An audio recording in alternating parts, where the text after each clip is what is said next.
তাঁর কর্মের মধ্য দিয়ে তিনি শুধু প্রতিবাদ নয়, দেশপ্রেম, ধৈর্য ও দৃঢ়তার অনন্য দৃষ্টান্ত রেখে গেছেন। আমি দেশের সকল নাগরিকের প্রতি আন্তরিক আহ্বান জানাচ্ছি, আপনারা ধৈর্য ও সংযম বজায় রাখুন। আইন শৃঙ্খলা রক্ষাকারী বাহিনী ও সংশ্লিষ্ট সংস্থাগুলোকে পেশাদারিত্বের সঙ্গে তদন্ত কার্যক্রম পরিচালনা করে সুযোগ দিন। রাষ্ট্র আইনের শাসন প্রতিষ্ঠায় সম্পূর্ণরূপে প্রতিশ্রুতিবদ্ধ। আমি আবারও স্পষ্টভাবে বলতে চাই, ওসমান হাদী ছিলেন পরাজিত শক্তি, ফ্যাসিস্ট সন্ত্রাসীদের শত্রু। তার কণ্ঠ স্তব্ধ করে বিপ্লবীদের ভয় দেখানোর অপচেষ্টা সম্পূর্ণভাবে ব্যর্থ করে দেন।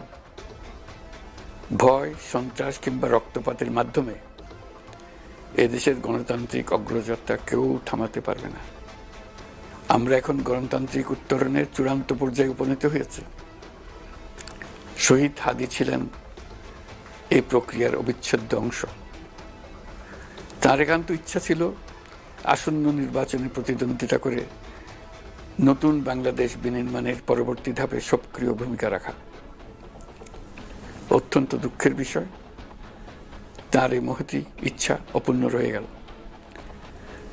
তার স্বপ্ন বাস্তবায়নের দায় আজ সমগ্র জাতির কাঁধে ন্যস্ত। আগামী দিনগুলোতে আমাদের সবাইকে ধৈর্য, সংযম, সাহস ও দূরদর্শিতার সঙ্গে এগিয়ে যেতে হবে, যাতে নির্বাচন ও গণতন্ত্রের শত্রু ফ্যাসিস্ট সন্ত্রাসী অপশক্তিকে চূড়ান্তভাবে পরাজিত করা যায়। এই শোকের মুহূর্তে আসুন আমরা শহীদ শরীফ ওসমান হাদীর আদর্শ ও ত্যাগকে শক্তিতে পরিণত করি, ধৈর্য ধারণ করি, অপপ্রচার ও গুজবে কান না দিই এবং যে কোনো হঠকারী সিদ্ধান্ত থেকে বিরত থাকে। যারা দেশকে অস্থিতিশীল করতে চান তাদের ফাঁদে পা না দিয়ে আসুন আমরা সবাই ঐক্যবদ্ধভাবে গণতন্ত্র, ন্যায় বিচার ও গণমানুষের অধিকার প্রতিষ্ঠার পথে অবিচল পদক্ষেপে এগিয়ে যাই। এটাই হবে শহীদ হাদীর প্রতি আমাদের প্রকৃত শ্রদ্ধা। আল্লাহ হাফেজ।